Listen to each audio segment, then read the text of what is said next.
क्या आप जानते हैं कि हिस्ट्री में एक ऐसा शख्स भी गुजरा कि जिसे दुनिया के बदतरीन कातिलों में शुमार किया जाता है।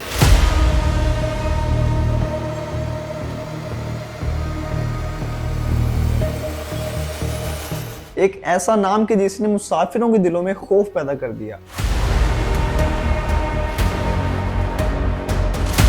और इस जालिम पर लिखी गई किताब जब ब्रिटेन की क्वीन विक्टोरिया ने पढ़ी तो इसने सिर्फ 2 ही चैप्टर पढ़ने के बाद किताब को बंद कर दिया।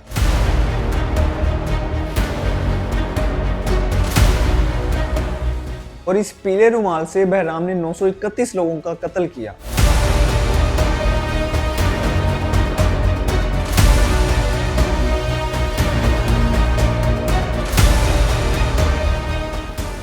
ये किसी दूसरी कंट्री से नहीं बल्कि 17वीं सेंचुरी में हिंदुस्तान यानी कि बरसगीर का ही एक शख्स था।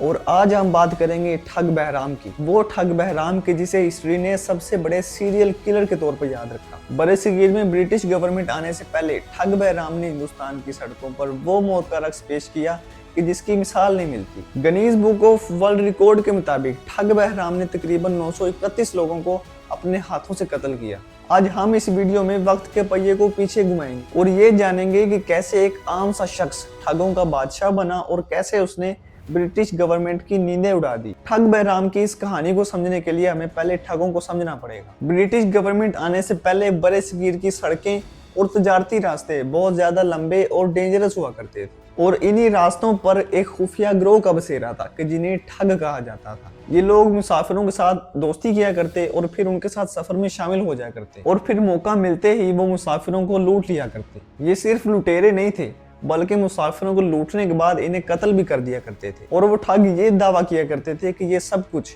वो देवी काली के नाम पर करते हैं। इन ठगों के अपने ही तरीके, जुबान और इशारे हुआ करते थे और वो खुद को एक आम डाकू नहीं बल्कि अपने रिलीजन से जुड़े हुए लोग समझते थे। अब ठग बहराम कौन था? बहराम 1765 को बरसगीर में जबलपुर के अंदर पैदा हुआ। बहराम अब कोई बाहर से आया हुआ मुजरिम नहीं था बल्कि वो बचपन से ही ऐसे माहौल में पला बढ़ा कि जहाँ ठगी को एक पेशा समझा जाता था और उनका मानना यह था कि वो एक खास मजहबी फरीजा सर अंजाम दे रहे हैं। बहराम के खानदान से कई अफराद पहले ही इस ग्रोह में शामिल थे और इसीलिए बचपन से ही इसे इस फन की तरबियत दी गई। बहराम ने 10 से 12 साल की एज में ही अपने ग्रोह के साथ सफर करना शुरू कर दिया। उस ग्रोह में बहराम का एक उस्ताद भी मौजूद कि जिसने उसे मुसाफिरों को धोखा देने और उनका एतमाद जीतने के तरीके सिखाए। शुरू में बहराम को सिर्फ देखने की ही इजाजत थी ताकि वो ये सीख सके कि किस तरह मुसाफिरों की नफ्सियात के साथ खेला जाता है। बहराम ने अपनी जवानी के शुरू में ही पहला कत्ल किया जिसके बाद इसे अपने ग्रोह में बाकायदा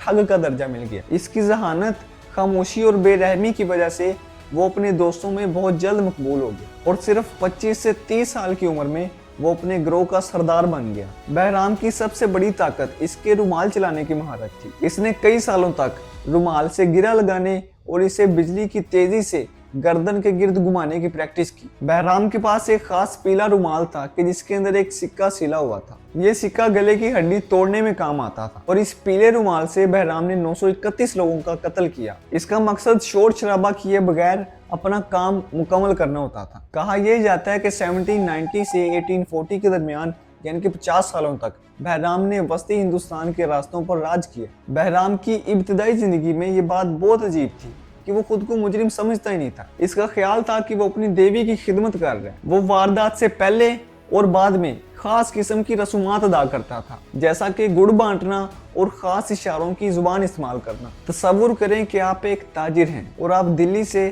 जबलपुर जा रहे हैं और रास्ते में आपको कुछ खुश इखलाक मुसाफिर मिलते हैं जो कि आपकी हिफाजत का वादा करते हैं और आप इनके साथ खाना खाते हैं और फिर कहानियां भी सुनते हैं और फिर अचानक आधी रात को एक गीदड़ के रोने की आवाज आती है। ये ठगों का सिग्नल था। इससे पहले कि आप कुछ समझ पाएं, बहराम का पीला रुमाल आपकी गर्दन के गिर्द होता है। ना कोई चीख और ना कोई खून, सिर्फ खामोश मौत। बहराम की खासियत ये थी कि वो लाशों को इतनी सफाई से दफनाता था कि महीनों तक किसी को खबर नहीं होती थी कि कोई गायब हुआ है। ठग बहराम की गिरफ्तारी की कहानी किसी जासूसी वाली फिल्म से कम नहीं।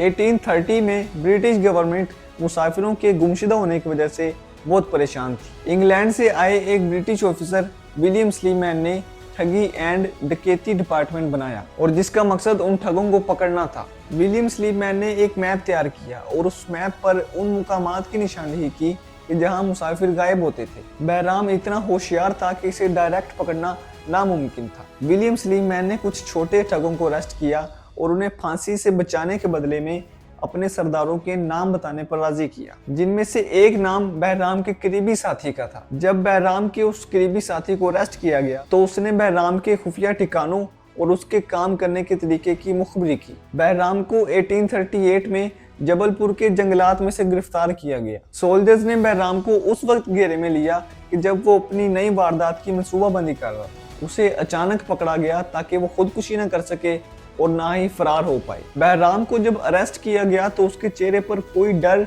या खौफ नजर नहीं आया। गिरफ्तारी के बाद शुरू में बहराम खामोश रहा, लेकिन जब उसे उसके साथियों के बयानात दिखाए गए और जब ऑफिसर्स ने उस पर सख्तियां करना शुरू की तो बहराम ने टूट कर सब कुछ सच सच बता दिया और उसने ये बड़े फख्र से बताया कि वो 931 कत्ल कर चुका है और उसने वो पीला रुमाल भी बरामद करवाया कि जिससे वो लोगों का गला घोंटता था। इस पर जबलपुर में मुकदमा चलाया गया। ये ब्रिटिश गवर्नमेंट की हिस्ट्री के सबसे बड़े मुकदमात में से एक बड़ा मुकदमा था। अदालत में इसके खिलाफ हजारों गवाहियां और कब्रों से मिलने वाले सबूत पेश किए गए और 1840 में इसे सरेआम जबलपुर में फांसी दे दी गई ताकि ठगों के दिलों में खौफ पैदा हो। बहराम की गिरफ्तारी और फिर फांसी ने पूरे ठगी सिस्टम की कमर तोड़ दी। बहराम की दी गई मालूमात के मुताबिक अगले कुछ सालों में हजारों मजीद ठग अरेस्ट हुए और फिर बरे सगीर की सड़कें मुसाफिरों के लिए महफूज हो गई।